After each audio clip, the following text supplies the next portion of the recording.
Yes, Sadachar. Over to Sadachar. Yes, yes. A very good afternoon.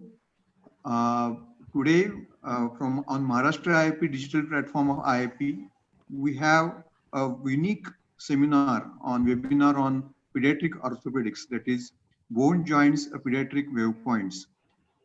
This has been coordinated by Maharashtra IIP with the digital IIP, central IIP platform. I heartily welcome today's moderators, Dr. Jay Bhandarkar sir, Dr. Nimen Mohanty sir, panelist Dr. Rajiv Niravane sir, Dr. Ashish Ranade sir, and Dr. Chintan Doshi sir. Our beloved president of the MAHAP, I welcome them, Dr. Jayant Pandrikar sir, and our guest today, Dr. Hemant Gangulia sir, and some guests are yet to join. And this is a unique webinar, as in our today's day-to-day practice, we see many challenging cases in pediatric orthopedics where we stuck, and many times early diagnosis and intervention is life-saving and life-changing to many of our pediatric patients. And I hope this webinar will enrich the knowledge regarding that for all general pediatricians. Over to Dr. Jayant Pandrikar, sir, please. Thank you, Dr. Sadachar. Very good afternoon to one and all. On behalf of Maharashtra IIP, I welcome today's galaxy of young speakers from Maharashtra. They are not pediatricians, but they are pediatric orthopedic surgeons and dealing with orthopedic disorders. And of course, as a pediatrician, many of the times we require their help. We require help for our patients. So on behalf of Maharashtra IIP, I first of all welcome Dr. Rajiv Niravane from Mumbai. I welcome Dr. Ashish Ranade from Pune, and I welcome Dr. Chintan Doshi from Mumbai.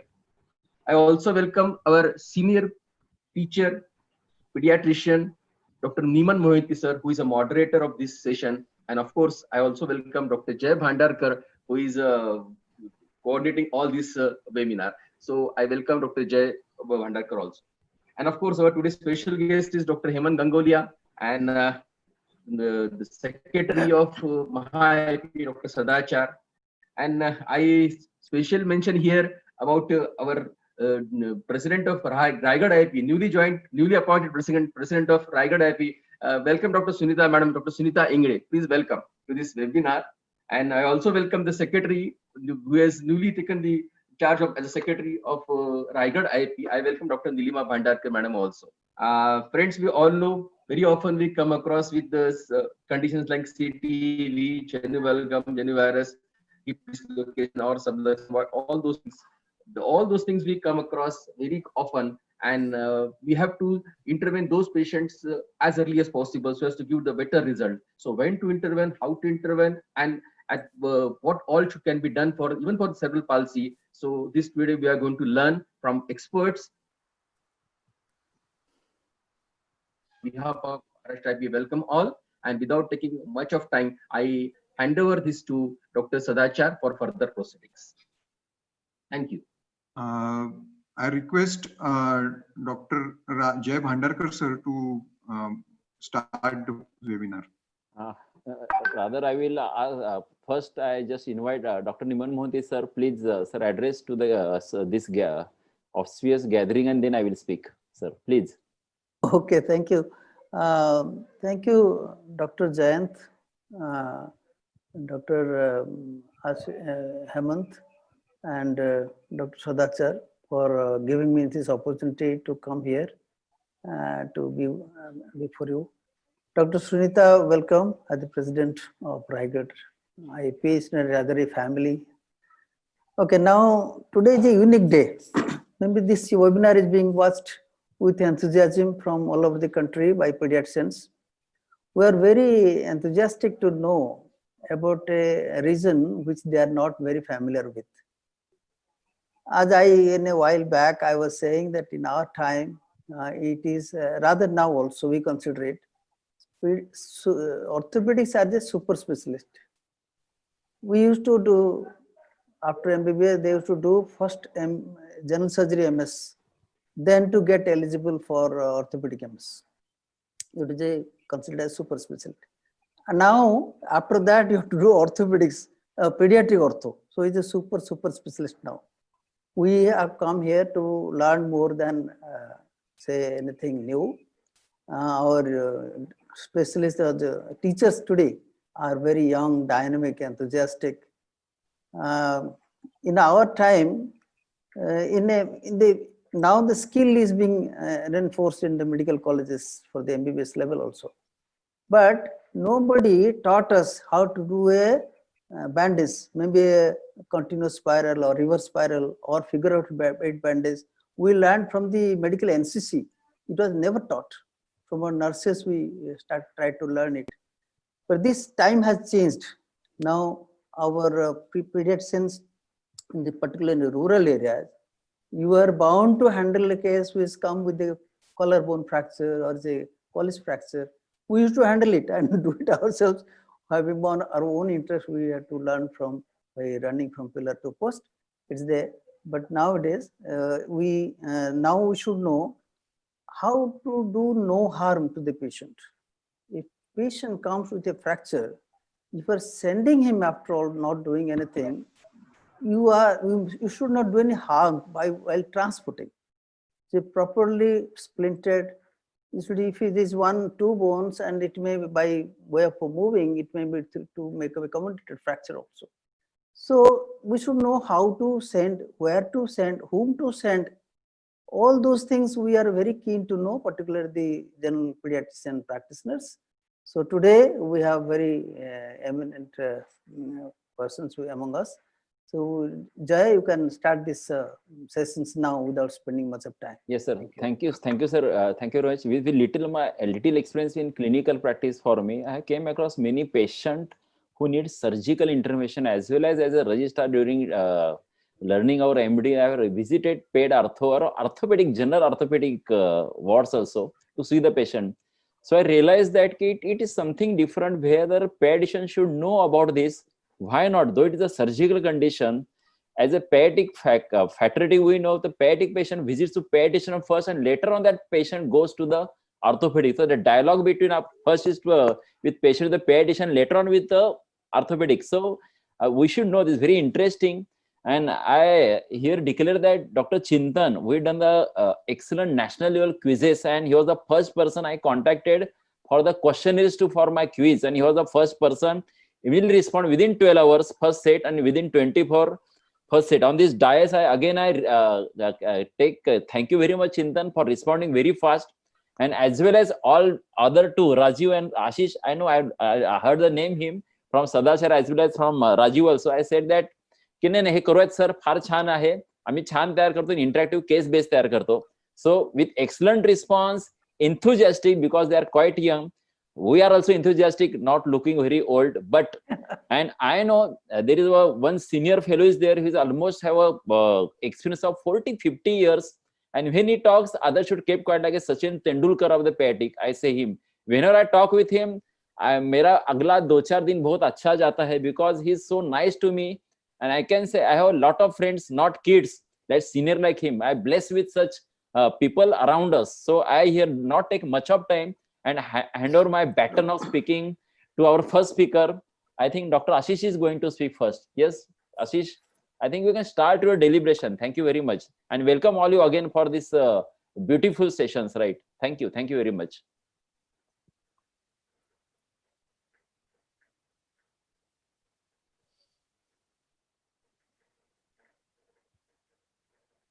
Good afternoon. Am I audible? Yeah, yes. Good afternoon.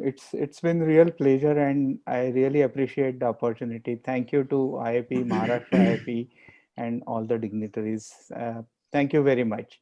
So I'm going to talk about why orthopedicians are called to NICU, or why after delivery they are called. So let's start with some scenarios. A newborn is born, and it was thought that the foot is not looking good. So let me ask Chintan and Rajiv, what do you think? It's very common, right? All of us will get these calls. What do you think?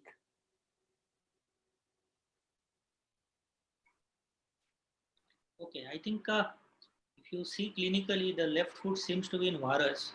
So usually when such presentation happens, the first doubt in our as a pediatrician, the first doubt comes in mind is whether it's a club foot or it's something else. Yeah, So, so as rightly said, clinical examination is the key. It does look like it's in little bit of virus. So let's look at this video.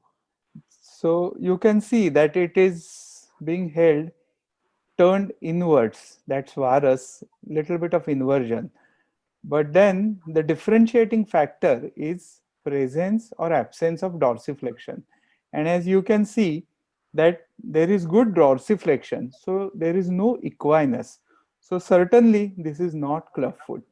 Again, I'm comparing on the opposite side and it's not clubfoot. Let's play it again. You can see that the varus is getting completely corrected. The lateral border is straight and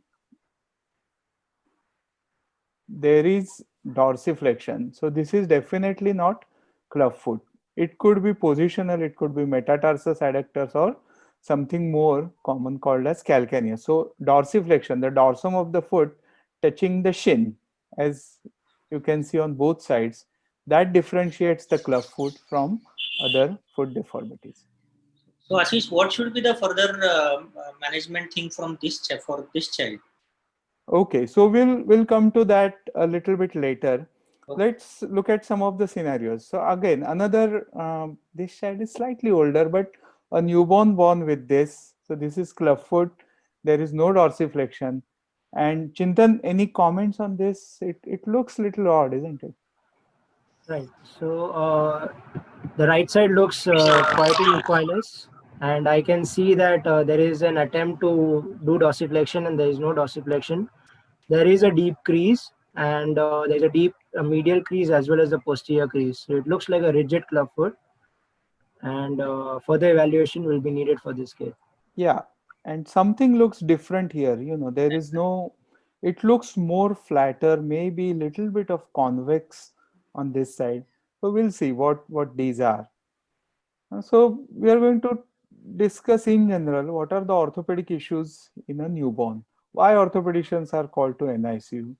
So the commonest reasons why we are called to NICU are either the extremity is not moving, there is some foot deformity, there is some, of course, visible dislocation, contracture, or click, or something is seen which is very unusual on the X-ray. So, any guess on this X-ray, Chintan or Rajiv? Bilateral clavicle fracture. Yeah, which is very unusual, isn't it? But Yeah. yes, something that they picked it up and which is very unusual. So was referred to me why this child is having bilateral clavicle fracture. So these are the conditions why orthopedicians are referred in NICU.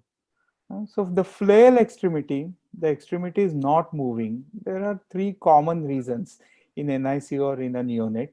There is infection somewhere, it's a brachial plexus palsy in the upper extremity, or a fracture, as you can see, a femur fracture in the extremity, which is very common. So this coming to infection in neonate is different from the infection in a child. It's a difficult diagnosis. High index of suspicion is necessary. Fever can be unreliable. In fact, uh, some neonates can be hypothermic. Usually they present with flail extremity. They do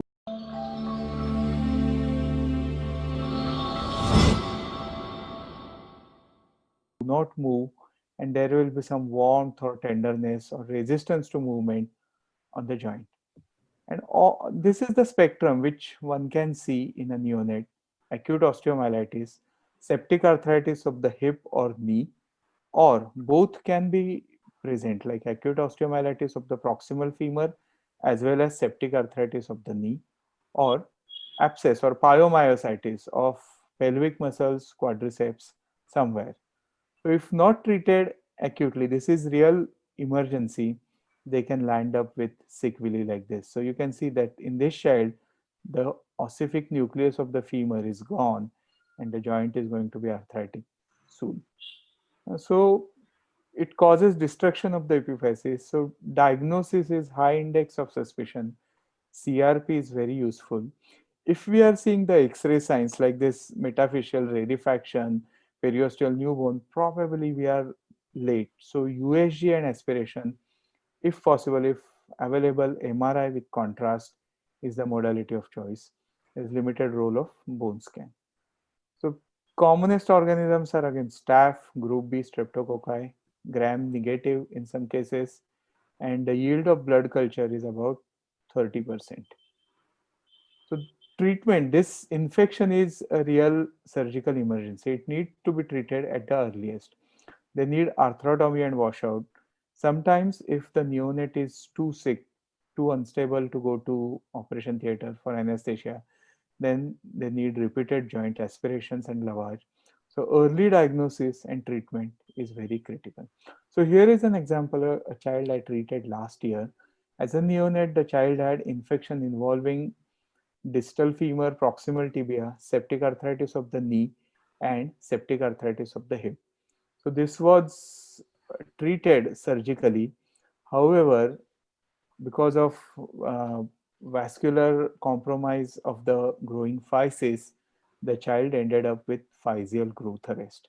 And at age of 9 months, you can see that this distal femur is bowed in about almost 90 degrees. The growth is irregular. The extremity is short by almost 6 centimeters at 9 or 10 months of age because it has destroyed the distal femoral physis, proximal tibial physis, as well as the proximal femoral physis. So, if we do not do anything, this child is going to end up with limb length discrepancy of approximately 24 to 25 centimeters, which is a lot. So, prompt treatment is very important in neonatal infection. Another cause of a flail extremity is brachial plexus palsy. It's commonly seen with high birth weight, prolonged delivery, forceps, or shoulder dystocia. 10% of cases they are associated with clavicle fracture, humerus fracture, or torticollis. So diagnosis is clinical. It is not necessary to do EMG, NCV, but simple X-ray is necessary. Common patterns which are seen are either it's a C5-6 palsy, the Erb's palsy, or a complete palsy. So in this Erb's palsy, the shoulder is in adduction, internal rotation. There is palmar flexion of the wrist. So usually, if the biceps function, if the child is not flexing the elbow by 3 months, then the chances of recovery are very less. They need So early just to, surgery. yeah, just I'm sorry for interrupting.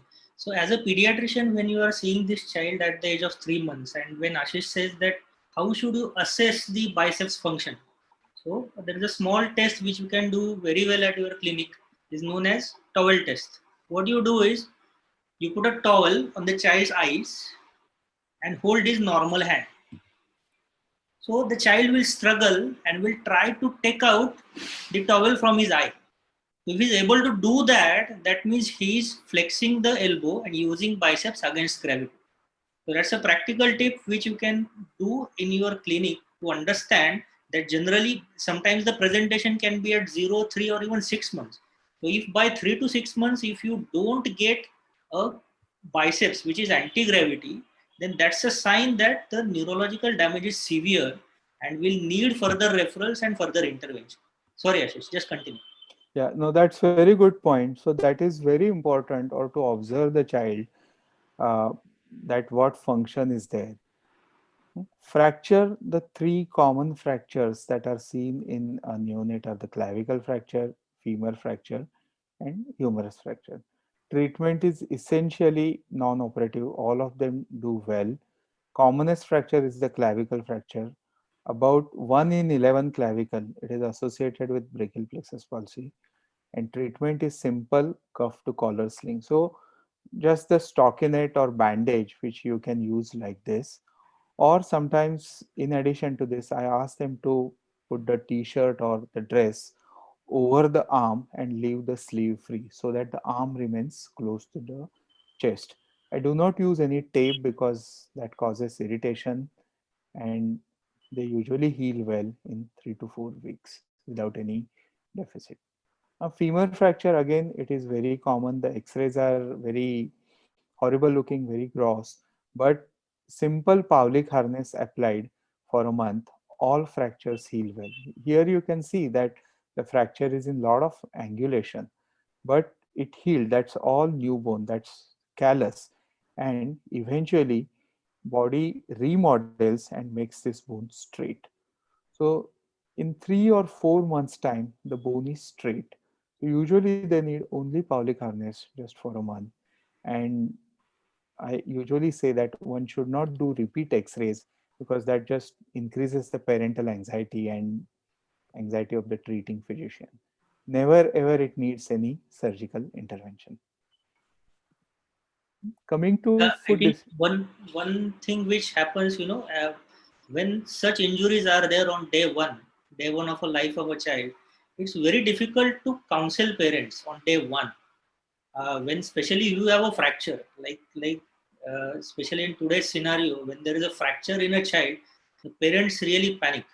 And I think it's from a pediatrician's perspective, it's very important that we have to counsel parents that fracture has happened, that's okay, that's a part of you can say it's accident kind of thing, but the long term consequences won't be there. I think that particular counseling of parents from, because they are interested in the long term results. So what the pediatrician should do is just counsel them properly that yes, remodeling is a very important phenomenon and children are blessed with that. Doctor, just one query, Dr. Ashish. Yeah. Is there any issue of fat embolism in femur fracture in children and No, small babies? no, it's not at all, sir. There is no issue of fat embolism or any of the issues seen with adult femur fractures like blood loss or related complications. Okay. Hmm. Coming to foot disorders. So again, that's a very common cause. The foot is looking something different. So here you can see that the dorsiflexion is there. That is not club foot, but the foot is looking bean shaped. So a simple test, if you draw a line which will bisect the heel, normally it goes somewhere between second and third toe. But if the foot has metatarsus adductus, then it passes somewhere around fourth or fifth toe. So that is the difference between the club foot and the metatarsus adductus. The treatment of metatarsus adductus is simple stretching. Rarely they need cast or special shoes. Rarely, if the deformity persists after say 3 months of life, one may use uh, reverse slash shoes. You can use the right-sided shoe in the left foot and left-sided shoe in the right foot. But majority of them, they resolve with simple stretching. Usually these children, they may have associated developmental dysplasia of the hip. Chintan is going to talk more about that. So these children, we recommend doing a screening of their hips approximately at 6 weeks of age. Coming to clubfoot, what we were discussing, so lack of dorsiflexion, so that differentiates clubfoot from the rest, like metatarsus adductus. Treatment nowadays is Ponseti serial casting. So gradually with every cast, we go on abducting the foot, and gradually all the components are corrected. Typically, we start that treatment after discharge. We rarely put a cast while the child is in nursery or in NICU because it interferes with the weight. And if the child needs to get readmitted because of phototherapy or something, then it becomes cumbersome for everyone. And the results have shown that even if you start casting, say 1 month after birth, the results are same. You're going to get good results. So treatment is serial casting. Approximately 80% of them, they need a, a small surgery to do tendo Achilles lengthening, and usually they do well after that. So here is an example, a bilateral clubfoot started with cast. The child had 6 casts and then underwent tenotomy. It's typically done through a very small incision, no need to use a stitch also, and then they get full correction. This is another very common deformity which we will see in a neonate. The dorsum of the foot is touching the shin. This is called calcaneus. It's physiological. It's because of positioning, and sometimes the orthopedic literature calls it as packaging disorders. So treatment here is stretching and it resolves. Rarely it is associated with tibial bowing, but it's very uncommon. And even if it is there, it doesn't need immediate surgical intervention. So majority of the conditions except infection, majority are treated non-operatively.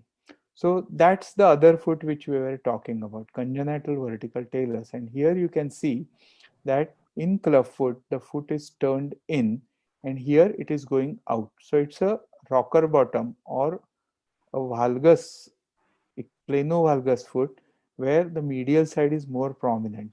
Here the lateral side is prominent and there is a crease on the medial side.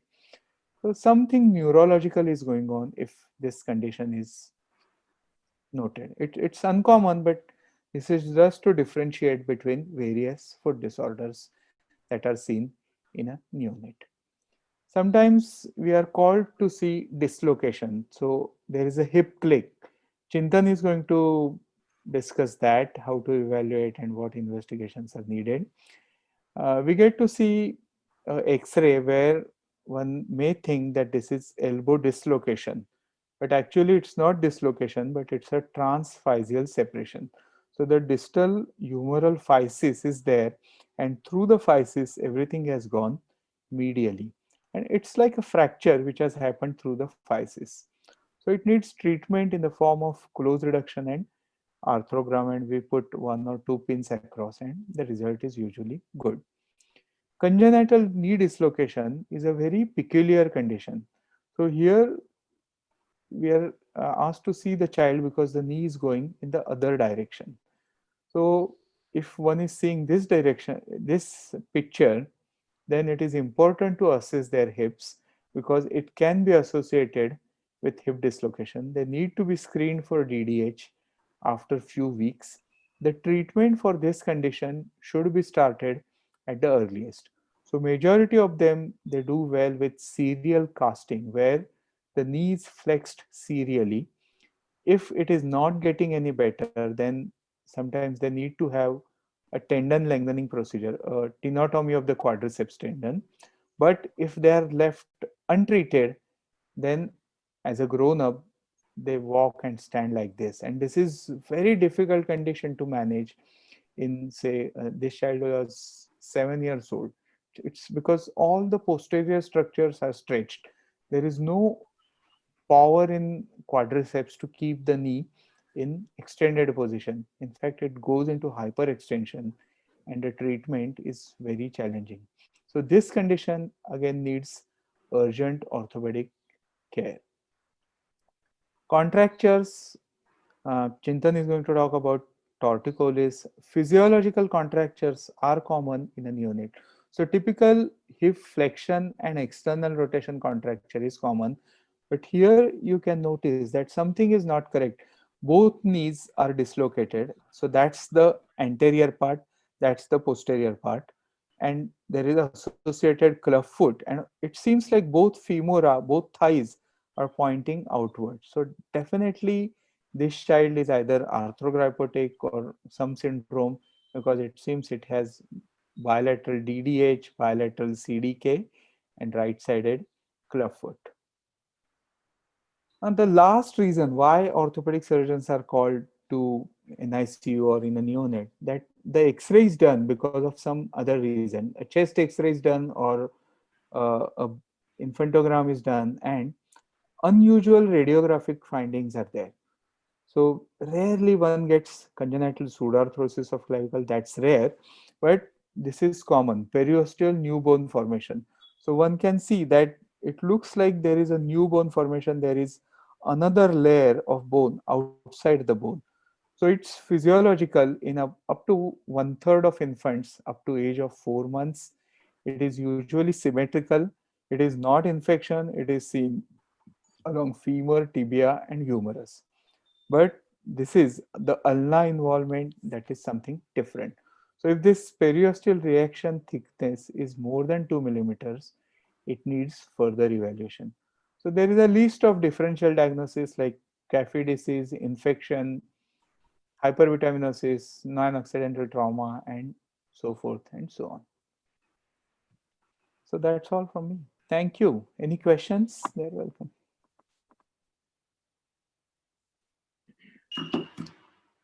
Dr. Ashish, need to explain something about the brachial plexus injuries, right? There are there are three types of injury: mild, moderate, or severe. Exendomesis, neurometis, and only sheath is broken, or all this avulse from the spinal column. So, how to intervene, how to recognize, and when the surgical intervention is indicated, at So, what stage, Yeah, right? so that's a really good question. It is in brachial plexus, it is hard to know what kind of injury it is. Is it root avulsion? It's an incomplete injury. So it's usually the time, the recovery, which will tell us what kind of injury it was. Any imaging studies, they have very limited role.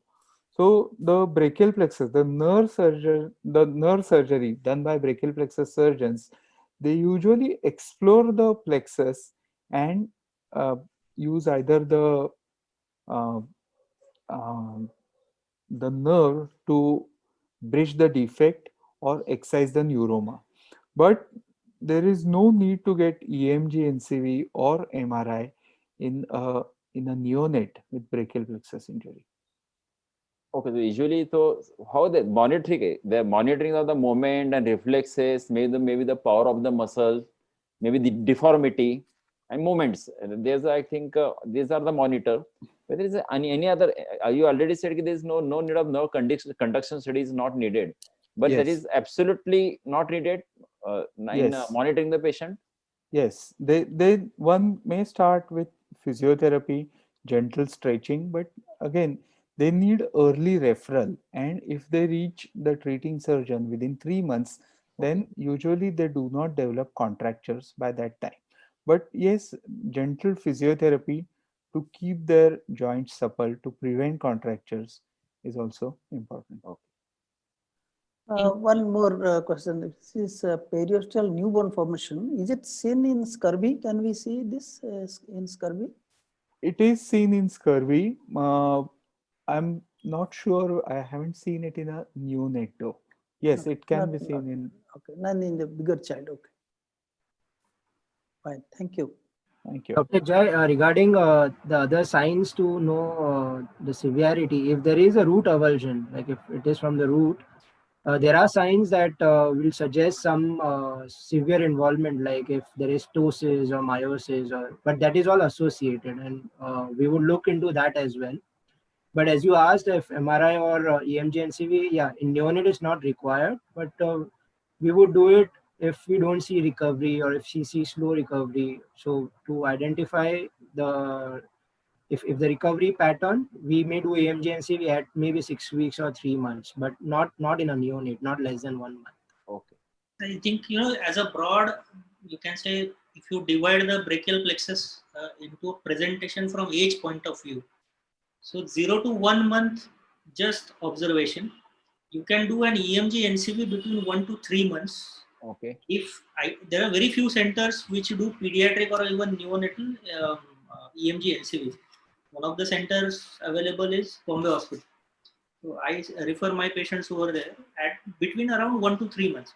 So if you do an EMG at 1 month and if you repeat an EMG at 3 months and if you see signs of progression, then the aim of treatment is prevention of contractures and wait for Okay. the natural recovery. And up to by 6 months, if on EMG NCV, if you don't get recovery signs, then that's an indication that this requires exploration. Okay. Okay, and the results of exploration will not be good if the explorations are delayed beyond 6 months or for that matter 9 months, Okay. because then the end plate starts degenerating. And after 9 months, it's all about catch-up things, prevention of deformities. If there are deformities, then addressing them. The most common deformity, which rather the consequence of it is a posterior shoulder dislocation, which generally happens after 2 to 3 years.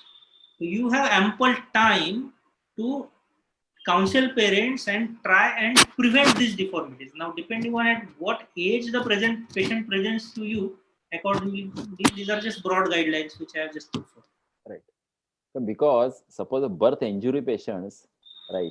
Suppose this clavicle fracture, no one can relative can notice the sign, even any other major bone fracture. But brachial plexus injury is very specific because when there is no moro reflex and it's asymmetrical, right? And when the mother notice the child is not moving properly his hand, and that is very disheartening for her, and we know that. So at the set of pediatrician need to speak to them, but ultimately is a paid orthopedics or paid neurologist is going to come in picture. In fact, what you said, no, the parents are worried about I know it's a injury which has happened by accident. It is not an intentional injury.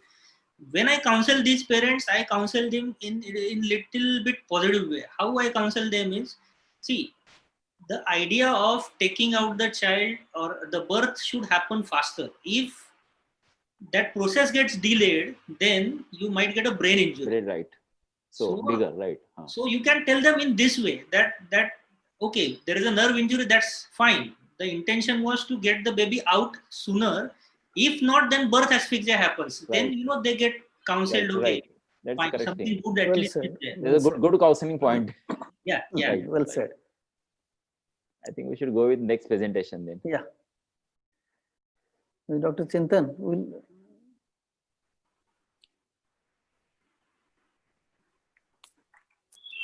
So nice presentation. We'll come Thank back you. to you. Thank you very much.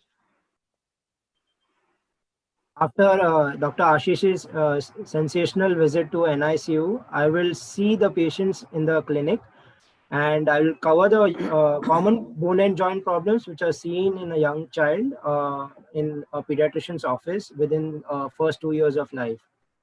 So I'm Dr. Chintan Doshi, a pediatric orthopedic surgeon from Mumbai, and I will be covering these topics. So why us as pediatric orthopedics? Because child is not simply a small adult. So just like physiology for a child is different from adults, similarly musculoskeletal system and osteology and functioning of a musculoskeletal system is much different than what is in adults. So I will take my presentation through you sitting in your chair, like what you are seeing a patient walking into your pediatrician's office, and how you will examine and what are the salient features in which you can see a patient and identify a particular condition. So coming to a first clinical scenario, this is a 3-month-old child was brought to a clinic by a grandmother who feels that there is a difference in creases on both the sides, on the right and on the left. And she is having difficulty in changing diapers. So I would like to ask Ashish or Rajiv regarding their opinion. What do they feel? Yeah, so Our pediatricians have become wise in last quiz competition, so they will be able to tell you now. Okay. of course, so asymmetrical thigh folds, restricted abduction, we are worried about, is it DDH or is it infection? Well put by Ashish. So this looks like something abnormal. Both the thigh floors are different. So we will go through clinical examination, what a pediatrician can do in his office. So observe the child. We'll follow look, feel, move, measure. So observe the child first. Look at the lie. Look at how the thigh folds are. Turn around. Look at the gluteal folds, whether there is symmetry or asymmetry. So here we see that there are folds on the right side. There is nothing on the right, on the left, and then there are asymmetric folds in up here on the posterior side as well. Then we also look for the shortening. So shortening is very well seen by putting both the heel at the same level by flexing an hip and knee, and looking at the level of the knees. So if the knee of one side is lower, then definitely there is some shortening. Now this test can be done not only for DDH, this can be done for any shortening, maybe in tibia, femur, hip or knee. And if there is a short femur, congenital short femur, or if there is deformity in the tibia, or for any reason, then this test will work to see for shortening. So we know that there is some shortening. Now we don't know where it is. So now we'll look for the movements of the hip. So we will take the child's knee, and then we'll flex the hip and try to abduct. When we are doing this, we will see if the abduction is equal on both the sides with the child lying down, or if one hip is giving us some trouble, putting it almost parallel to the bed. So here we see that the affected side has less abduction compared to the other side. Okay, so this is one of the very simple screening tests which a pediatrician can do so as to identify a case of DDH and can give an appropriate referral.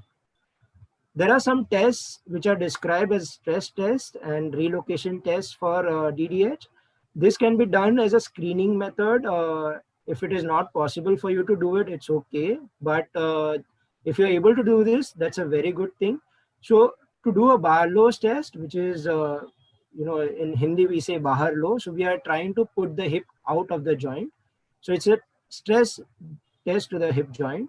We are going to adduct the hip like what we are seeing here. This the right side. The examiner is adducting the hip and then pushing it posteriorly. So we see that there is definitely some telescoping. It is moving up and down, and hip doesn't seem to be in the socket. A relocation test is a test for putting the hip back in the joint. So after you're done a Barlow's test, we'll do a Ortolani test. So Ortolani test is done by abducting. So exactly the opposite maneuver, you pull and abduct. Even if you don't pull, abduction is the key. So once you abduct and you look for the clunk. So here, if when we are seeing this test being done, so when he's abducting, you see a definite clunk. Okay, you may not feel a click, you may not hear it, but you feel it with your hands on the thigh. So what is developmental dysplasia of hip? What are we discussing here? Yes? Hello, Chintan. Just one suggestion. These nude photographs you skip because YouTube will block it immediately and whole line, all links will be gone. Okay, sir. Okay. These photographs are not allowed by YouTube. We have faced this problem in the past on DIP. The whole lines will be blocked immediately. So you can skip those photographs, and next time you prepare, just cover those areas. Okay, these are the general guidelines, and I suppose they are sent to you when given. I'm sorry to disturb you, but these photographs are not allowed because our DIP is going through YouTube onto DIP webinar site, and YouTube will block these. Unfortunately, it has happened, but they do it within seconds. It's a computerized. Okay, so avoid the nude photographs, please. Go ahead, please. Sorry, sir. So, so this, what is developmental dysplasia of hip? It was previously termed as congenital dislocation of hip. The terminology is changed now because there is no actual dislocation. It may not be present at birth. So it may not be congenital, it may not be dislocation. So this is something which is the hip joint, which is dysplastic, the acetabulum is dysplastic, and the joint is not in right congruity. So what are the risk factors? The risk factors for DDH are firstborn female. Presentation at birth would be either a footling or a breech presentation, and so all the F's here. So firstborn female, foot first, family history, and if there is a foot or a face deformity wherein there is a clubfoot or a torticollis, then we should look for the hip, whether there is DDH or not, and if there is a oligohydramnios in the later stages of pregnancy. So DDH is diagnosed by ultrasound or an X-ray, and ultrasound is helpful in diagnosing the DDH in the first 4 months of life when the head is cartilaginous and it is not yet ossified. And a Graf's method also helps us to diagnose the dysplasia early by calculating the angles of the acetabulum. X-rays are done even at birth. Also, X-rays will be very helpful after 4 months when the ossific nucleus has developed to look at the location of the nucleus and whether there is subluxation or dislocation. So this is a very simple thing which can be kept in a pediatrician's office in the waiting area. 5 ways to check baby's hips, whether they are healthy or not. So if there are deep unequal creases, if there is difficulty in changing nappy, if the child crawls with one leg dragging, one leg appears shorter than the other, and if there is a limp in an older child with a waddling. So if any of these is present, it is good to screen the hip for any of these conditions which are involving the hips. So why is DDH so important? So Early diagnosis is very important as early detection leads to early treatment, and early treatment has very, very good prognosis, and we can avoid major surgeries if we have detected in early age group. So I would like to come back to the points which can be highlighted as a red flag signs for you guys. So red flag signs are what? Any of the risk factors which I mentioned, all the Fs, that is the female firstborn, foot presentation or a breech presentation, and any of the deformities like a foot or face deformities of torticollis or clubfoot, and oligohydramnios. So with these risk factors, you feel that there is a hip involvement, it is a red flag sign. Asymmetric crease on examination, shortening, limited hip abduction, as I showed here. With any time if you feel that there is a clicking of hip or pop felt by a relative or doctor during examination or during diaper change, do screen the hip. So in any doubt, just look at these risk factors and keep them in mind. So as I said, treatment is very, very non-surgical in early group. So in early age groups, less than 6 months, we give Paulik harness, and most of them improve with this. If seen in a later stage, maybe 6 months to 18 months, we do minimum procedures of close reduction and hip spica class applications. But if seen at a very late age, then it would require a bone correction surgery by open surgery and osteotomy and fixation by plates and screws. So this was about DDH. Next clinical scenario I'm going to present will be of this child, 2 years old, walking into your office with tilting of neck to one side. Parents have noticed this in 6 months. There is no pain, and they are now worried, why is the position of the neck like this? So the diagnosis is probably either torticollis, is there a scoliosis of the spine, or there is reactive spasm due to some infection. So we should think of these conditions when we look at the problems in the neck. So again, we're going back to the clinical examination in a pediatrician's office. We will look at look, feel, move, measure. So we will look for the position of the head. How is the head? Is the head tilted to one side? The chin is facing the opposite side? There is tightness of sternocleidomastoid, which is directly seen when the child is looking towards the opposite side. So what can we feel during this examination? One is the tightness of the sternomastoid, which can be felt all the way from the mastoid process until the insertion on the sternum. So if you feel any nodule or any swelling in this path, probably it is a sternocleidomastoid tumor or a tightness of the sternocleidomastoid. So while asking the child to move, we ask the child to look up, look on the sides. When we look up, look for the asymmetry here. So there is definite shortening of the neck on one side as compared to the normal side. And this is the tightness of the sternomastoid manifesting itself on examination. Look for the neck rotations. So you ask the child to move neck on both the sides. In torticollis, in CMT, there will be decreased head rotation movements to the same side. And also ask the child to touch ear to the shoulder of the same side. So when the child is attempting to touch the ear to the shoulder on the same side, that is the lateral tilting of the neck, there will be a restricted tilting on the opposite side. So what are the red flag signs here which need an expert opinion? One is there is a tight sternomastoid muscle. There is progressive deformity. So every time when we see a child on follow-up, if the deformity is not improving, if the tightness is increasing as compared to the previous visit, then that's a red flag sign. There is no improvement with stretching, and if there is any restricted range of motion. So what are the treatment advice for a sternocleidomastoid tumor or a torticollis? So if it is purely due to this muscular problem of sternocleidomastoid tightness and it is not due to scoliosis, then a stretching is advised for the sternomastoid muscle in the first 2 years of life. Bracing is advised along with stretching or after surgery. In per se, the bracing itself may not help, but stretching has to be accompanied with bracing. So what is stretching? Stretching is gently advising the child to do stretching exercises. The parents have to do it in the first 18 months of life. and to stretch the tight sternocleidomastoid muscle till the correction is achieved. So this can be done by doing it gently by child lying on the bed.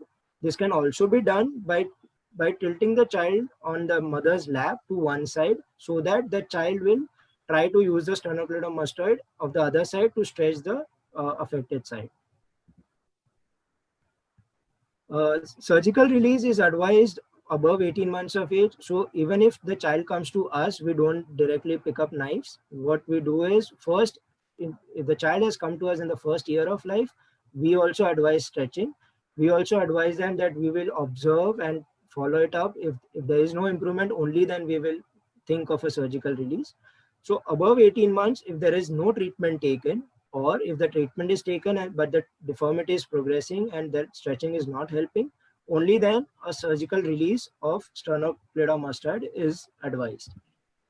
So this is a picture of a child of 4 years who was advised a surgery, and 2 years after the surgery, how the sternocleidomastoid has stretched out equal to the opposite side. So this is the clinical follow-up. Now let's look at the next scenario. So we have seen DDH, we have seen torticollis. Now let's look this child, a 1.5 years old child, has parents have brought him because they are concerned there's a persistent flexion deformity of the thumb.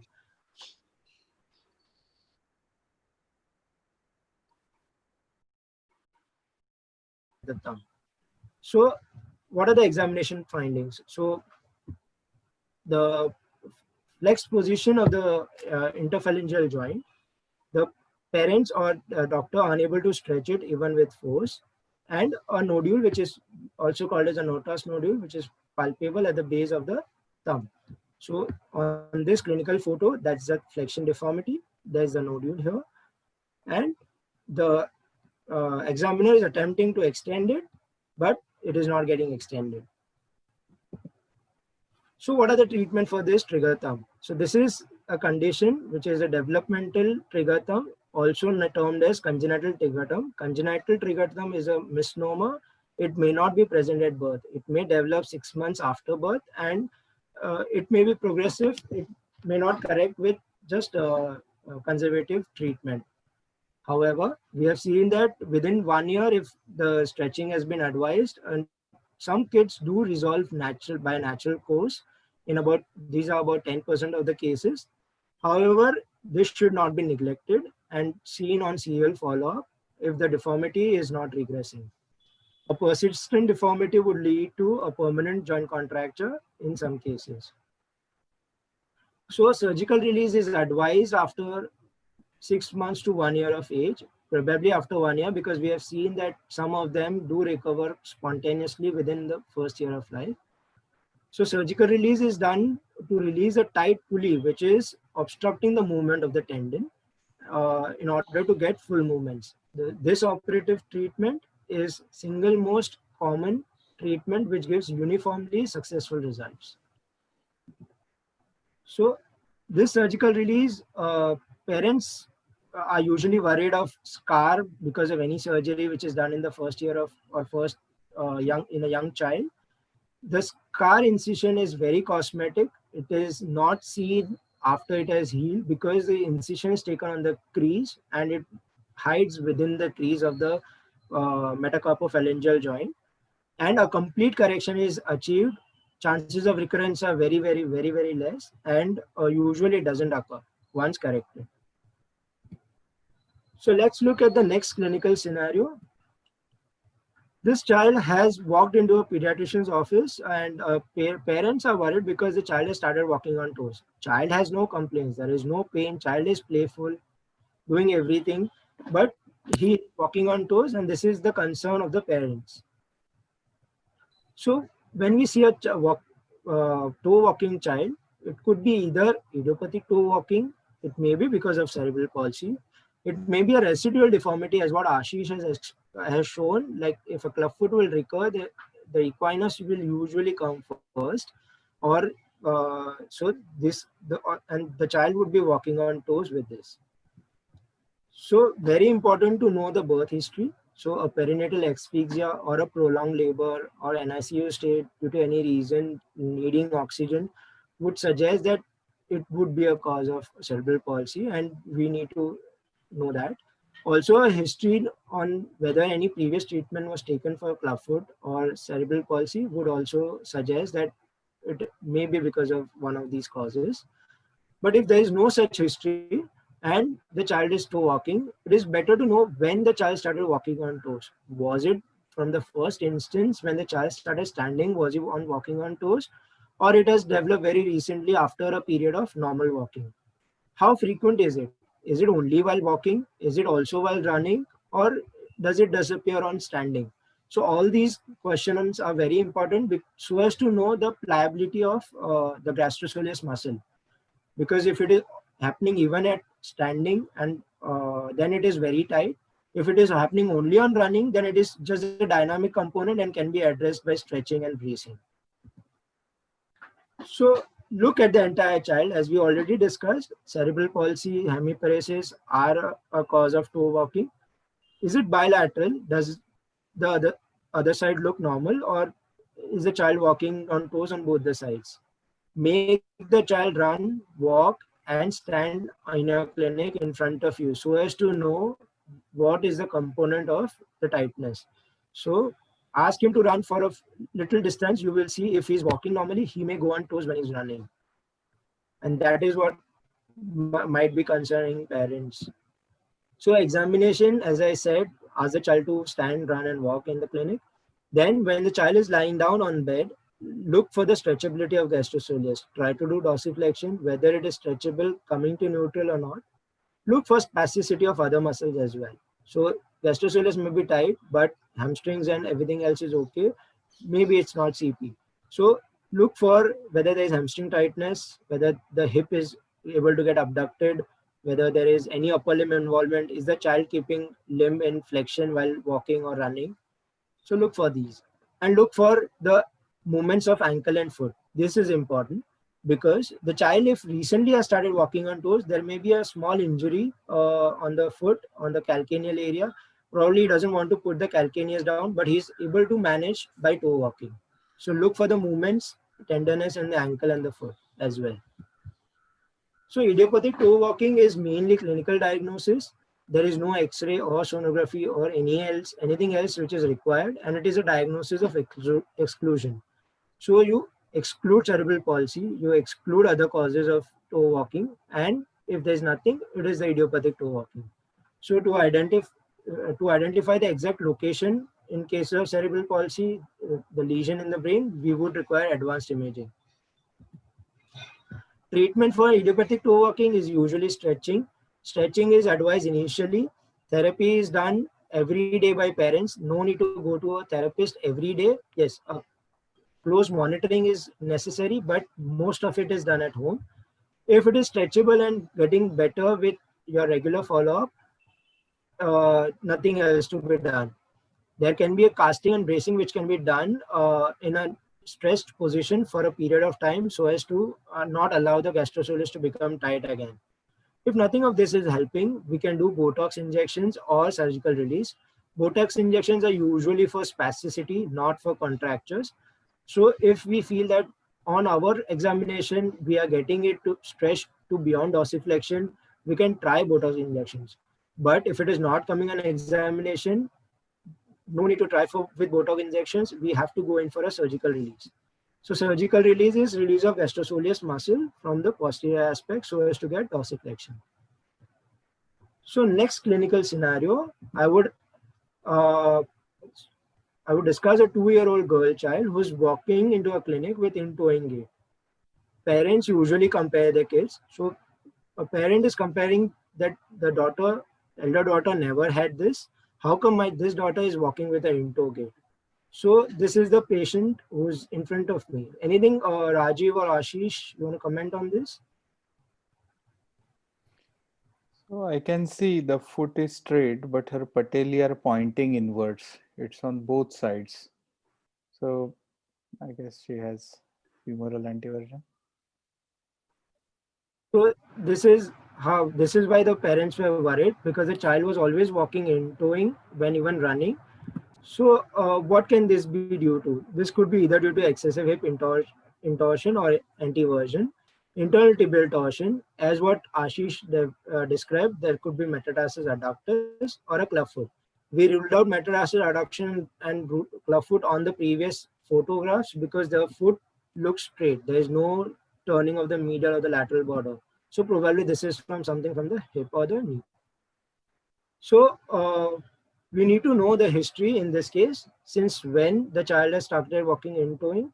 Is there a history of W sitting when the child sits down to play or eat? Is the child typically sitting in W position, or is there any previous treatment taken for clubfoot or metatarsus adductus?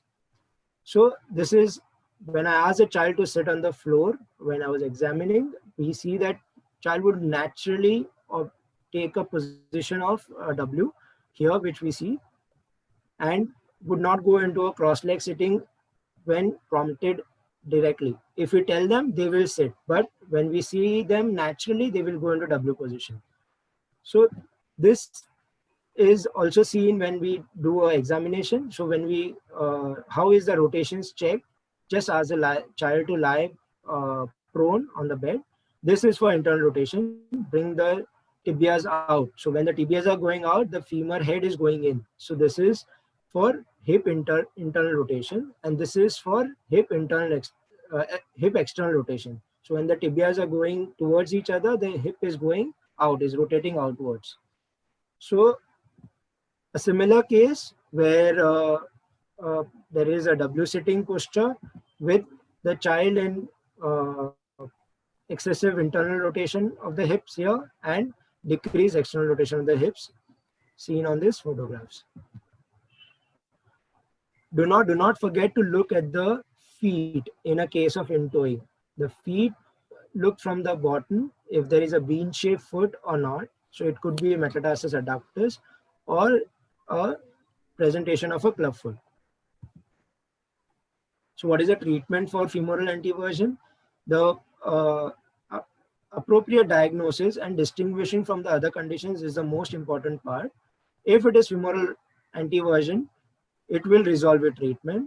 The treatment is to change the sitting posture. Do not allow the child to sit in W posture. Start the encouraging child to sit in cross-leg position. In a very, very rare case, if this is worsening and if the child is already maybe 10 years or 12 years of age, and if it has not improved even with any of the treatment, and the child won't be able to sit cross-leg. So if this is happening, then it may require additional investigation to know the torsional profile of the child, and maybe in future might require procedure to correct the abnormal torsional profile. So coming to the next clinical scenario, patient is brought to the clinic by parents concerned about the deformity of the knee. So they see that the child has some bowing of the knees, which they have seen since the child started walking, and now since last 4 months it is more prominent because child has also started running now. So Rajiv or Ashish, what do you think we should do for this kid now?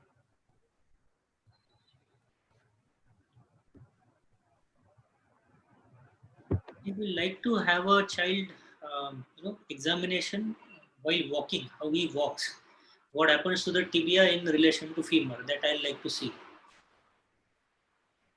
Okay. So we will cover the examination part.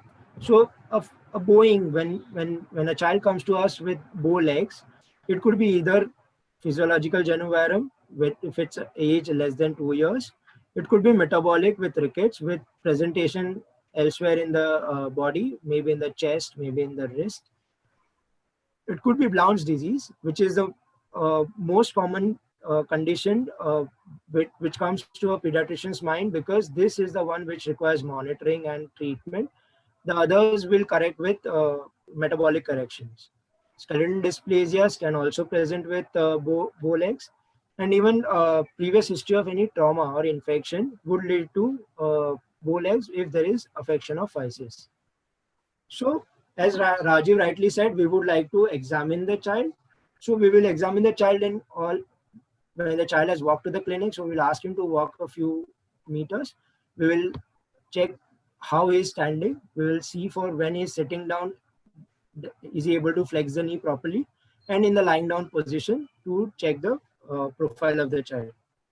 Whether it is bilateral or unilateral, if it is bilateral, whether it is symmetrically deformed or one side is looking way more deformed than the other. And to identify where is the bowing. So when we make the child lie down, we bend the knee. After bending the knee, if the deformity corrects, it would be either in the knee or the femur. If the deformity persists, which means it is below the knee, and it would be probably in tibia, like in case of Blount's disease or tibia vara. Do not forget to look at the entire child rather than just looking at the knee. So look for the hyperlaxity of joints. Hyperlaxity of joints would give us that when the child is sitting or lying down, the knee looks straight, but when he's standing, there would be some genu varum or valgum. So that, along with whether the thumb is touching the forearm, whether the fingers are going parallel to the forearm, or whether there is hyperextension of the elbow or the recurvatum at the knee. So these are the signs by which we look for hyperlaxity of joints elsewhere in the body. There is a very good score which is described, Wheaton score. There are 9 points for this. So 2 points for each joint. So 2 points for right and left thumb able to touch the forearm. 2 points for fingers going into hyperextension, almost parallel to the forearm. 2 points for recurvatum for right and left, 1 each. And 2 points for hyperextension of elbow. So 8 points. And then the 9th point is if the child is able to touch the ground with the palms, with the knees extended. So if that is possible, which means he's also flexible, hyperflexible at spine as well. So as we all know, we should look for signs of rickets elsewhere. So look for large open fontanelle, large head. Look for rachitic rosary at costochondral junctions. Look for widened wrists. Pot belly in cases of severe vitamin D deficiency where there is laxity of muscles, and curved bones. Look at the siblings for family history. Look whether there is another child with limb deformity. Does he have? Did he have a genu varum at less than 2 years of age, or is he having any other deformities at present? What are the investigations in this case? So we would like to get X-rays of the involved joint to know the surfaces. Also, a scanogram would be very helpful so as to get the complete profile from hip to ankle, where exactly is the deformity. Blood test in a case of metabolic rickets or nutritional rickets would be calcium, phosphorus, vitamin D, and alkaline phosphatase initially. If we are suspecting something more than just nutritional rickets, we would also like to do a parathyroid hormone, blood urea nitrogen, creatinine, a urine study with detailed analysis of urinary calcium and phosphorus excretion. So as we know that there is some physiological angulation at every age. So within first 2 years of life, there will be some varum. So genu varum is peak at 12 months to 15 months, but after 12 months, it starts to decline. It becomes neutral by about 2 to 2.5 years of age. Then it goes into maximum valgus. This happens between 4 to 5 years of age. And then again, it comes back to normal, to a routine 7 degrees of valgus in a adult. So this happens by 10 years of age. So this is an example of resolving deformity.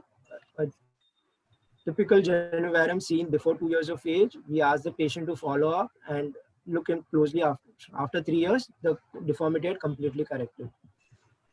What are the red flag signs? Now that we know there is some amount of physiological genu varum, these are the signs which should lighten up your brain that there is something else to this. It is not just physiological. So if there is unilateral, if it is asymmetrical, if one side looks way far more deformed than the other, if it is progressive, a physiological will gradually improve. But if it is progressive and there is no improvement on follow-up, that's a red flag sign. And if there is any other bone involvement, like in skeletal dysplasias, then also it would be something because of a pathology and not physiological. So orthopedic treatment is advised, if advised early, would be minimally invasive. Usually, this will be covered very nicely by Rajiv, as he's covering older kids. So if you're doing any early intervention, it will be very minimally invasive. But if it is delayed and the deformity is so gross that it requires a larger surgery, maybe a osteotomy, then it would be a bigger procedure and with higher morbidity. So all the angular deformities usually have a systemic cause and if have multi-system involvement, then it requires teamwork, and especially in cases of genu varum, if there is renal rickets or if there is rickets which is due to hypophosphatemia, then it would require our fellow pediatricians constant follow-up and treatment.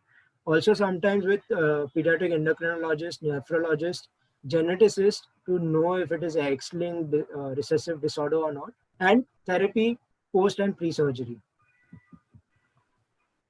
With that, I would conclude my presentation of a young child, and I would hand over the thing to Rajiv to cover older children with pediatric deformities.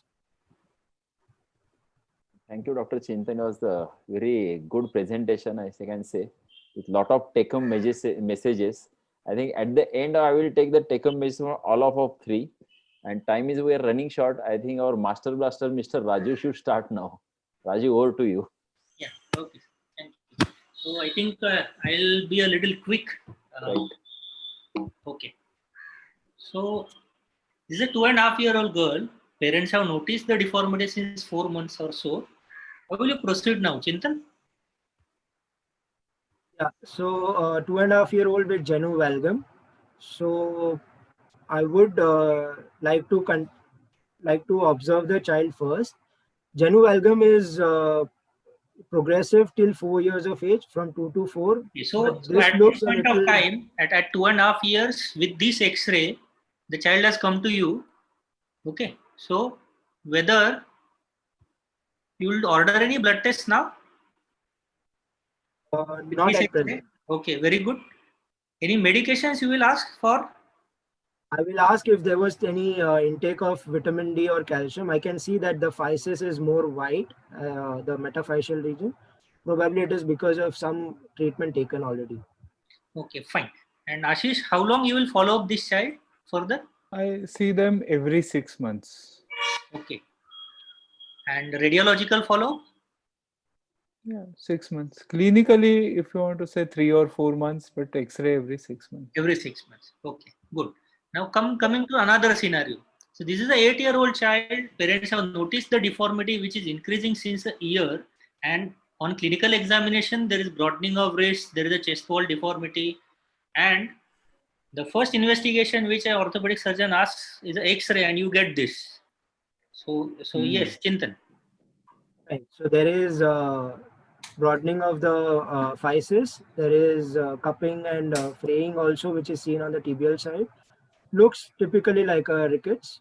So what lab, as I think you have very nicely covered the lab profile in the previous talk, and as you correctly mentioned during the discussion of physiological genu varum, that we need to involve the pediatric endocrinologist as well as the pediatric nephrologist in management of these extreme deficient cases.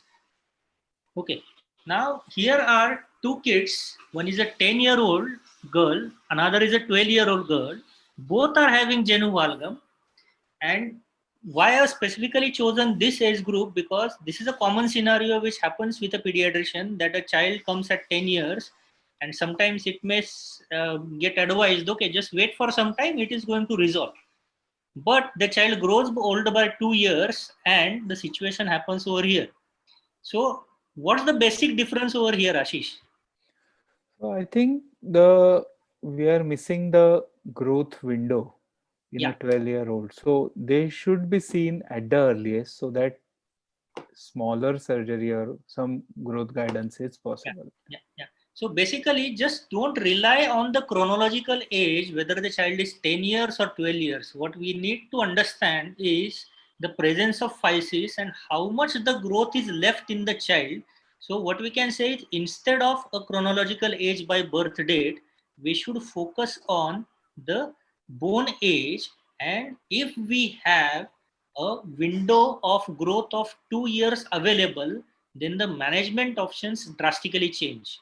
So how they change, I'll just take you further. What we do over here is use growth modulation. So what do we mean by growth modulation is, we have a physis over here which is growing asymmetrically. So what we do, through a very small mini incision, let's say about 1.5 to 2 centimeter, we put a plate on the medial side over here, and this halts the growth temporarily. The growth on the lateral side goes on happening, and the deformity gets corrected over the next maybe 6 months or 10 months, depending on how the child grows. Okay. So this is how it happens. So a child at 10 years presented, the growth modulation has been done, and over next about 10 months or so, the deformity got corrected, and then these plates needs to come out, otherwise the deformity will reverse. Okay, so advantages of this surgery are, it's a minimally invasive, and the child can attend schools in next maybe a couple of weeks or so. While as if you have a 12-year-old girl chronologically, but where the physis is not there, or on X-ray there is hardly any physis seen, then these particular children will not have, they will have to undergo a very major procedure of bone osteotomy and then plating and a deformity correction surgery.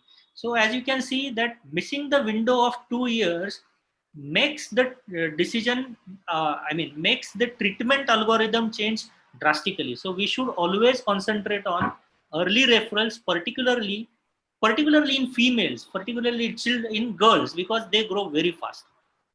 Okay, now another scenario, Ashish, a 3.5-year-old boy with refusal to bear weight since last day or so. Clinically, temperature is around 38 degrees centigrade. The child is saying that pain is on his hip side. On examination, the child has kept the limb in flexion, adduction, external rotation. There is query local warmth, tenderness, and movements are painful. You examine the abdomen, it's soft. Knee is fine. And the X-ray also has been done, which shows that it's normal. So how will you differentiate that whether it's a transient synovitis or septic arthritis? Because the outlooks will be completely different. One goes to heaven and another goes to hell. So how will you differentiate now? Absolutely. So here the Coker criteria will help me.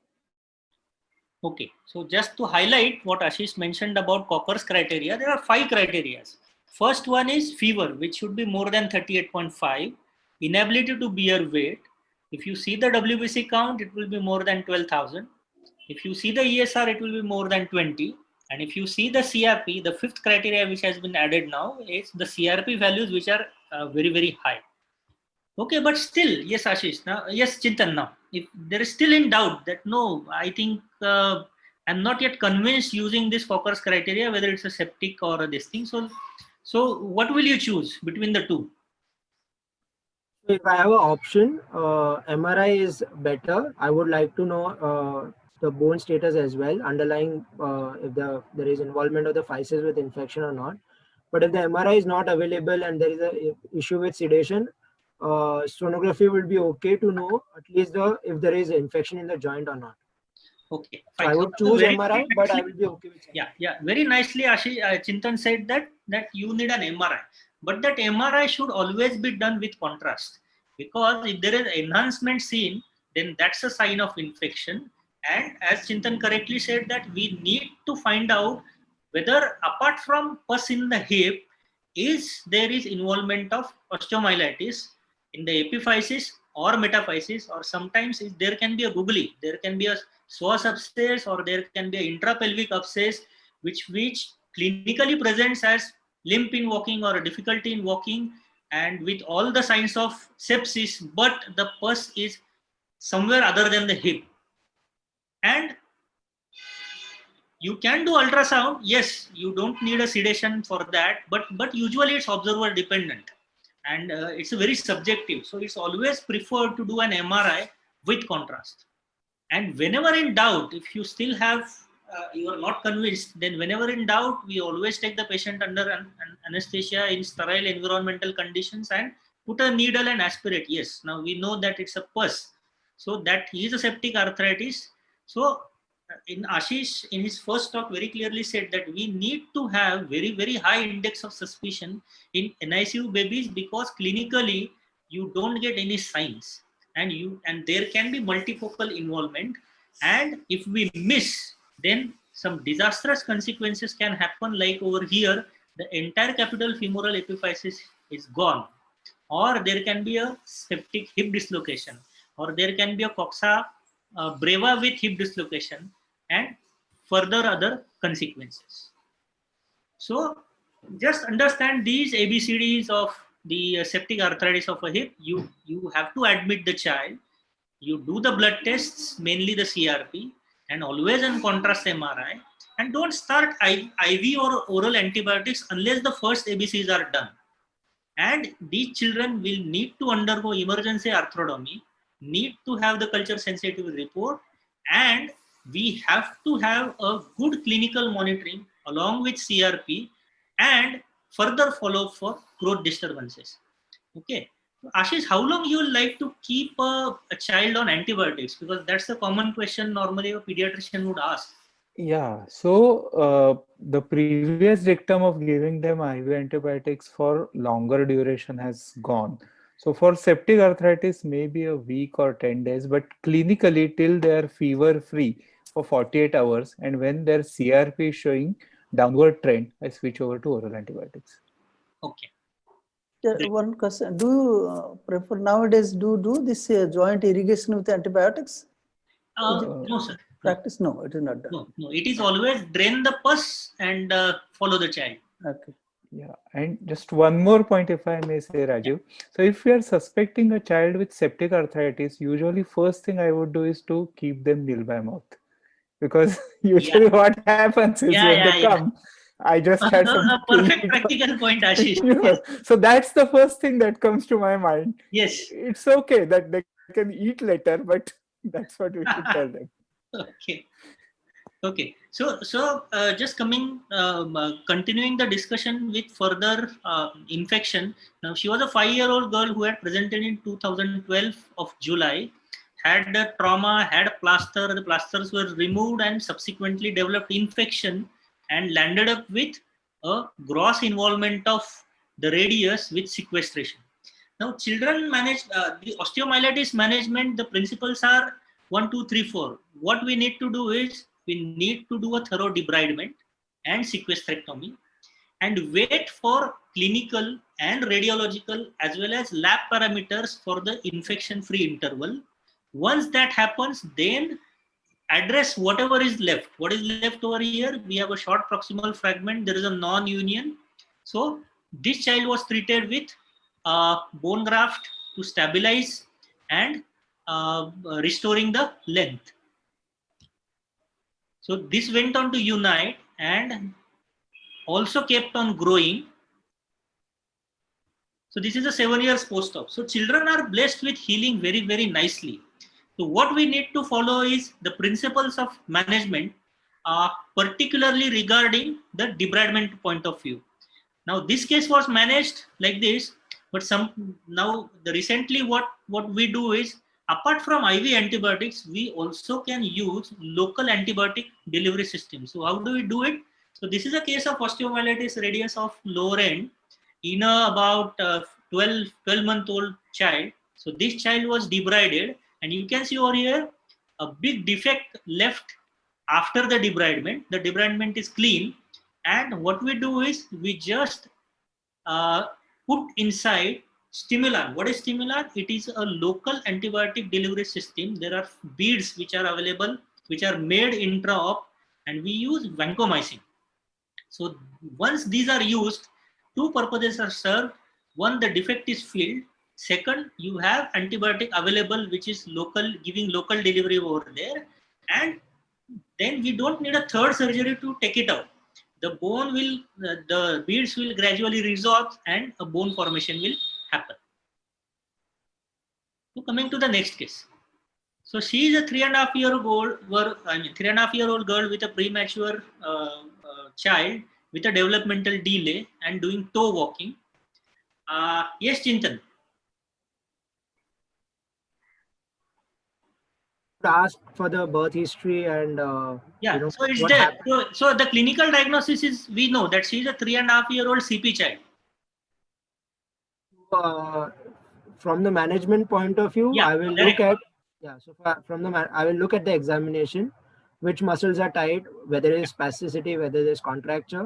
Yeah. And So then I a will practical tip for pediatrician is you need to find out whether there is a spasticity window available, and that is done by examination with keep the knee in extension and do passive dorsiflexion.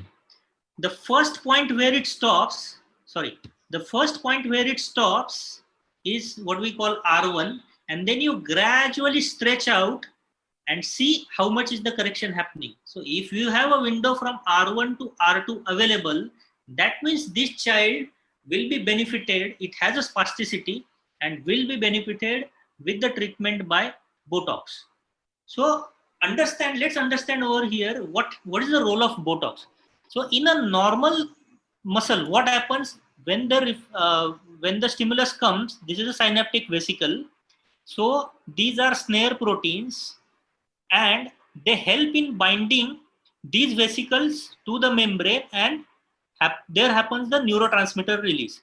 So what Botox does is it breaks these uh, snare proteins, and it doesn't allow the synaptic vesicles to bind. So there is no neurotransmitter released, and the muscle which was spastic will not have spasticity. So that is the mechanism of action of Botox.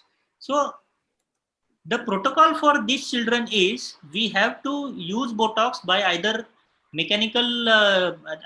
physical examination and targeting the muscle clinically, or nowadays we use ultrasound, particularly to locate the muscle and inject Botox over here. And then comes the main part of treatment. So what is the role of Botox here? As you know that for any particular joint to move, there are agonists and there are antagonists. So over here in ankle, what is happening is the tight gastrosoleus is constantly keeping it in plantar flexed position. So we are taking that effect away by Botox and giving the opportunity for the ankle dorsiflexors to act. So once the Botox is done, roughly we immobilize them for about 2 to 3 weeks in plaster, and then comes the main part of making these children use those muscles which never had the opportunity of being used. So the typical pattern like this is we ask them to gradually, as you can see, the toe walking child has now starting to walk, keeping the heel grounded, and now trying to learn and continuing the therapy part. What we focus on therapy is this. The child has to understand that active dorsiflexion is possible, and that will be happening only if the Botox takes away the spastic gastrosoleus. So now 1 year down the line, the child is very nicely walking with heel grounding. What happens in over this past 1 year or so, the effect of Botox wears away. But now the child has learned to use the opposite muscles and also have developed enough power in them. And as you can see, to get up from squatting position, what we need is a good gastrosoleus. So the Botox had negated it for about 6 months or so. Gradually the power came back, and now the child is even able to use them properly. So that is why there are certain misconceptions against Botox, that when the action is temporary, so why not to go for surgery? Okay, so what happens over a surgery when surgery of a TL lengthening is done at such an early age? If over lengthening happens, then the child will collapse further from equinus gait to a crouch gait, and that's a very, very energy expenditure gait, and it's very, very tough situation to tackle. The another misconception about Botox is that you need repeated injections. Yes, you may need repeated injections if the desired effect is not achieved. What is the aim? We want the other group of muscles to act. If you get this particular aim achieved, that's fine. If you don't, then you may have to increase, or you may have to repeat the dose. It is not only the Botox, it is the post-Botox physiotherapy protocol that matters a lot. And coming to the cost point of view, yes, the Botox costs a little, but the effect what it gives is cannot be compared by only by the cost criteria. Okay. So just to give a broad guidelines in CPR, for 1 to 3 years, the aim is physiotherapy. The goal is you have to have a good sitting balance, you have to have a good standing balance, and let them have cortical recognition. And by 3 to 6 years, we need spasticity management by botulinum toxin or baclofen along with physiotherapy. And generally after 6 months, 6 years to 12 years, they will need deformity correction surgeries. So the Crouch example which I quoted, yes, the results like this are possible, but these are very, very technically demanding surgery, and the patients have to have a good, you can say, inner instinct to do all the post-op rehab, then they will have good effect. So overall, when we are treating a CP child, the aim is to improve the gross motor function classification system from 1 level up. If he's on 5, we'll try to go for 4. If he's on 4, we'll try to go for 3. So from assisted ambulation to independent ambulation, that is the goal of CP treatment. But sometimes the brain damage is so much that the child hardly sits. Forget even sitting, they don't have neck control and they keep their legs always crossed. And usually these children get neglected. What from pediatrician's point of view or from orthopedician's point of view, we are interested to prevent these hips from getting dislocated, because once the hip gets dislocated, it degenerates, becomes painful, and even perineal care for these children becomes very, very painful. So the aim for these quadriplegic CPs is to maintain the hips in contained position or preventing them from getting dislocated, either with role of, depending on the age group, whether to go for Botox or surgeries, but the aim is that we need to prevent the hip dislocations in spastic children.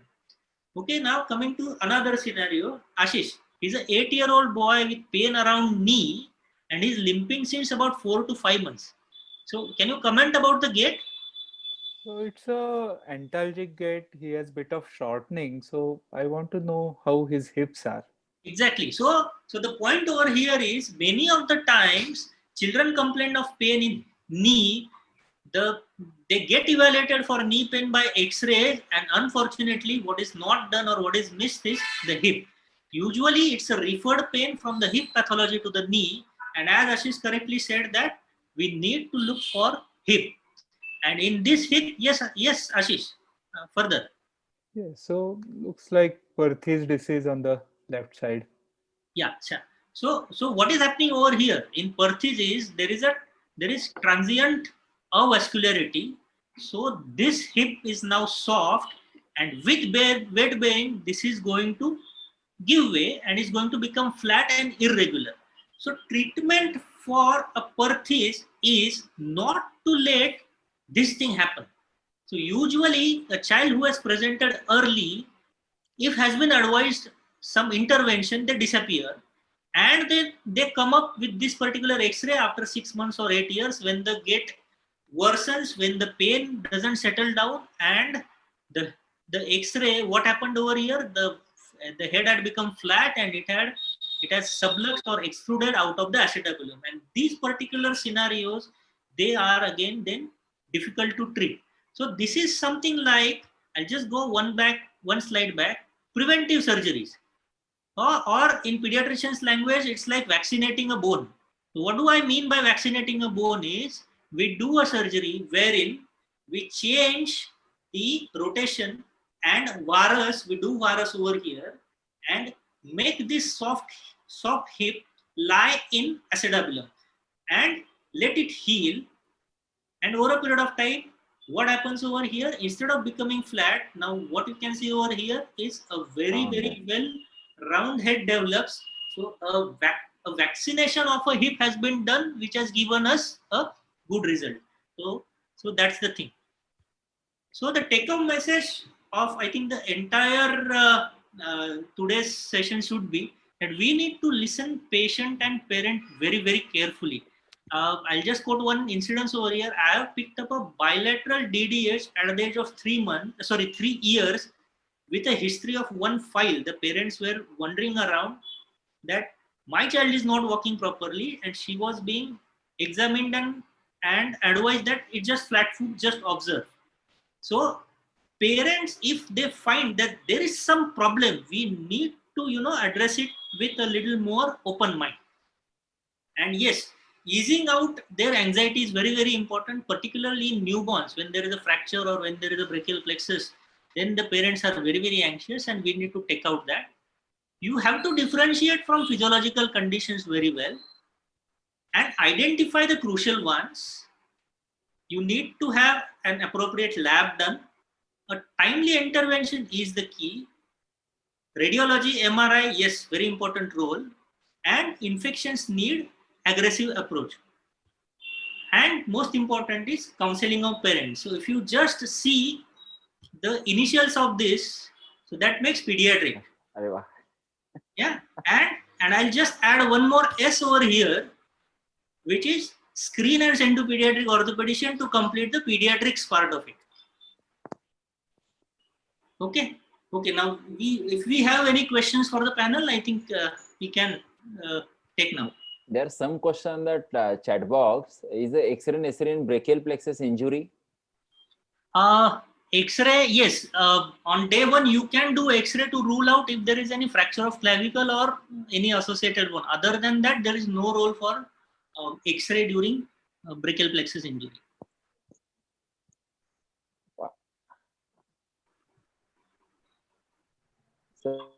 Question, sir. Hello. Yeah, excellent presentation.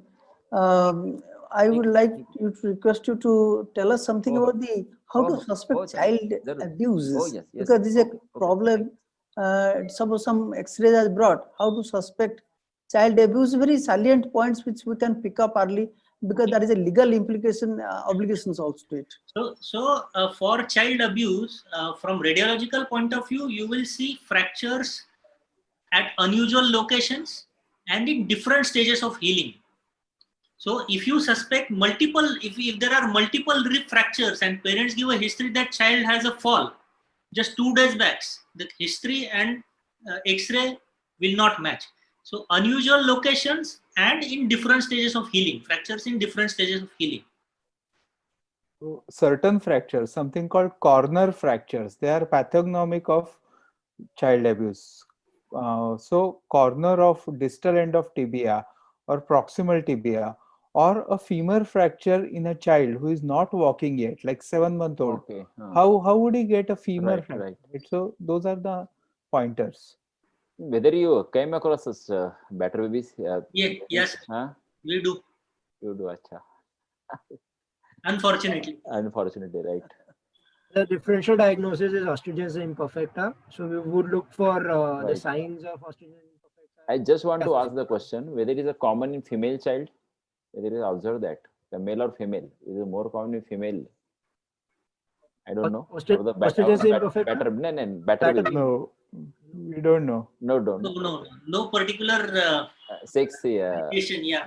Okay. So far we have come across. Is it very common? The spiral bone fracture is common in these things, or posterior rib bone fracture, posterior rib fracture. Posterior rib fractures, yes. So what that is- Ashish said is right. Like the corner fracture, spiral fracture. Spiral fracture is because of some torque. So torque will not happen in a not walking, like unambulant child. It is more likely to be abuse or probably osteogenesis imperfecta. But yeah, oblique fractures, posterior rib fracture also quite rare, unless like it would suggest that it would be an abuse. But history is very important. If we get different history as compared to what the stage of fracture healing we are seeing, that is more important. If we get different histories from different relatives, then I think that is a separate ball game altogether, because we'll have to take history appropriately and see how it's manifesting. Okay. Okay. And Yes. another, I have one question, right? Yeah. About the rickets. We know rickets is commonly the nutritional other thing, deficiency due to less exposure to the sun and other thing. Others are renal diseases or liver diseases. Whether the involvement of limbs, upper limb or lower limb, that give the clues whether it's a nutritional ricket or some other deformity to others, right? Even the renal, So, for example, renal osteodystrophy, whether it affects this upper limbs more or lower limbs more, like that. Whether you can have came across such situation. So renal lower, osteodystrophy is also because of vitamin D, which has not been converted properly in the kidney. So actually, it is more. All of these manifestations are more in the lower limbs because it is weight bearing, and Okay. the more bone generation and bone remodeling takes place in the lower limb. So it is more in the lower limb, even if it be a nutritional or one of these causes. Okay. But yeah, upper limbs are also involved. But here in renal rickets, there will be gross deformities. It will not correct with medications. Then there will be deformities in other joints and multiple locations. So, Okay. and many times they have deformities in two planes. Means it's not only genu, varus, or valgus, but Okay. the whole femur is. If you look at Okay. it from side, there is anterior excessive bowing of the femur. Okay. So that's just a manifestation of in general bone softening. Okay. Rajiv, some parents really come and they're anxious because with this genu valgum defects, they say we will get that so-called knocked knee, you will not get into the armed forces. So at beyond 12 years, can you quantify any measurement to tell them it's within normal limit or the intramalleolar distance, anything to be measured in that? The 3 centimeters they say within normal limit or more than 5 centimeters. So clinically, if you are measuring, the intermalleolar distance should be around 10 centimeters or so. Below 10 centimeters, you can say a broad guideline. But what ideally would be required is a standing scanogram and actually quantify how much is the femur and tibia diaphyseal angle. So what is the mechanical axis? What is the anatomical axis that we quantify by doing a scanogram? And those children who have a genu valgum, let's say up to 0 to 7 degrees, but they have a ligamentous laxity. So when they will lie down, you can see the deformity getting corrected. But when they will bear weight, you will see a valgus. And those rules, what the screening criteria, what these people are using, they are since age old, where this Yeah. particular problem is not, addressed. And a flat foot I is know. getting discarded from joining an army, unfortunately. But No, I have made them, so many of them unfit because I was in the CRPF. So on this ground, I have so many people have made them unfit, is more than 5 centimeters unfit. depending on the age, we see that physiologically genu valgum will increase up to the age of 7.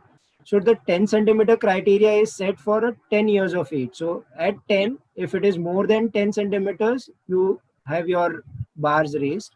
But if it is less than 10, then it would be, can be observed. So 10 centimeters of intermedullary distance at 10 years of age would be a little rough guideline to suggest whether it is on this side or that side, but it is not clear cut. Yeah. As Rajiv rightly said, it is better to look at the angles as well. Yeah. Okay, sir. I think we should. Time is almost over, and questions are also. I will ask our newly taken up president, Sunita Madam. You are there? Are you there, Dr. Sunita Madam? Please have your own remark. Later on, Dr. Nilima will give thanks of vote.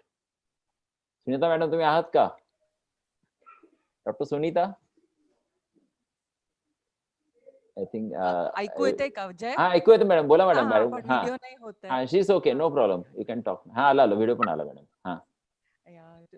Thank you, Jay. It was an excellent presentation and absolutely cleared the cobwebs. Louder, please. Little louder, please. Yes. Very louder? Still? Yeah. Okay. Yeah.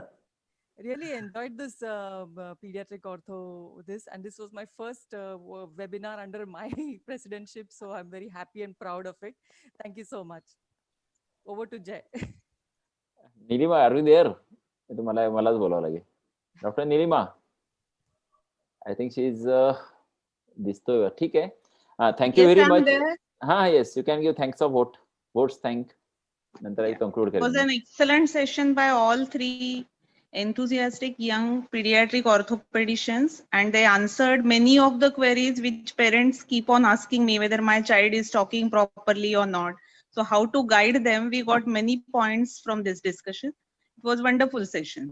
Thank you all speakers, Mohanty sir, all the dignitaries of Raigad IIP, and Jay. Okay, thank you. I can say when I start this session, तो पहले तेंदुलकर आएगा, फिर सहवाग आएगा, सौरव गांगुली आएगा, right? I said master blaster to Rajiv, but I can say all of you have done wonderfully well, because when I said bones and joints, pediatrician का क्या काम है, but I always say pediatric patients, they come to pediatrician first and later on move to the surgeon, orthopedic, ophthalmologist, dermat or ENT. So it's a pediatrician is usually is the first contact point usually. So the first contact point is always very important when they should take a proper judgment of the patient and timely referral. And I can see in a senior pediatrician, better to take opinion at the earliest, even it is a normal. I think it's an एकदा दाखवून घ्या. काय एकदा दाखवून घ्या कसं असं की then you get a तुमच्या फाईलवर त्याला रेग्युलर फॉलोअप जो येतो, right, 6 months, 12 months, other thing. So, and because I have made a wonderful mistakes in my life during learning about the septic arthritis patient, referring late, or taking opinion of some orthopedic, general orthopedic surgeon for a pediatric patient and messing with the patient's life. So that's why now it is very good. Almost I think in India, all pathies are very well developed, from cardiology, ped, ortho, we get all type of consultant. And thank you very much, all of you. Though it was a surgical mainly, but there were a lot of medical problem, because clinical examination is a medical examination. It's not a surgical examination. There is no difference between medical examination and surgical examination, right? Medically, you can definitely, smaller click discrepancy here and there and pain and some swelling. You can definitely, by moments, you can definitely diagnose this pediatric orthopedic condition quite earlier. And definitely, you can refer to the proper pediatrician, that to be pediatric orthopedic. Usually I see that ki patient is referred to pediatric orthopedic only. And I have seen that you are not mentioning any fracture here. That's a good thing. Fracture is not our domain, right? Fracture is very easy to refer. तुटलं आहे जाऊन दाखवून घ्या, right? But sometimes these conditions are, if time is missed, many things are there, because child is growing age, going first 12, 14 years, other is very important. What I say, as I'm a personal very interested in the sports. Suppose anything happening to the child, to move, to sit, the walk, to run, I think we are doing crime and not diagnose early and giving something referral to them and doing something for them. Sir, whether I'm saying right, sir, Mohanty sir.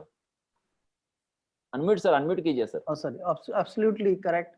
So we should send them the relief they should get early in life, so that prevention of disability is there ensured. I'm grateful to these young teachers from whom I have learned a lot today also. And I have heard a lot of about you in MGM. I have been teaching there as a professor of pediatrics. Chintan, everybody, I have heard about you, but today I am directly interacting with you. I'm lucky, and thank you very much. You have done a lot for our viewers. Thanks a lot. So I sincerely thank all of you, as well as CIP, DIP, and Maharashtra IP, and of course my own Raigad IP people. They're always behind my this bubbling ideas and taking some sessions which are out of box, right? And so they're out of box. Still, there the remaining whole year is there. Corona saga has given a good chance to work on the digital background. I think it's fantastic, right? Not necessary to always the process of learning. This starts from the mind to heart, and not necessarily should meet physically. Rather, you can very well interact on the save on the time, the traveling and other things. So I thank you very much, all of you again, and hope.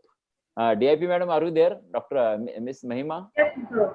Thank you very much, madam. I think we are in time, and thank you. We'll meet again. MahaIP definitely give a chance to me again to organize for my Raigad IP ladies team is there are taken over from today. Officially, they're on the screen as a president and secretary. And thank you very much. I think we can end the. Thank you very much. We'll meet again. Thank you very much, Mohanty sir. Ashish, Rajiv आणि चिंतन young लोकांना it's a म्हणून pleasure. कधी पण It's young Thank you. वाटतं. Thank you very so much. much. Thank you very much. Meet you again. Thank you very much. Thank you. Thank Thank you, you. Sunita Bye. madam. Thank you, Nilima. Thank you, Thank Vishal. you. Okay. Chalo, bye bye. See you. Bye. Thank you. Thank you. All right, sir. I'll be ending the meeting now. Thank you, madam. Bye. Thank you. Thank you, Mahima. Thank you. Thank you very much. Bye bye.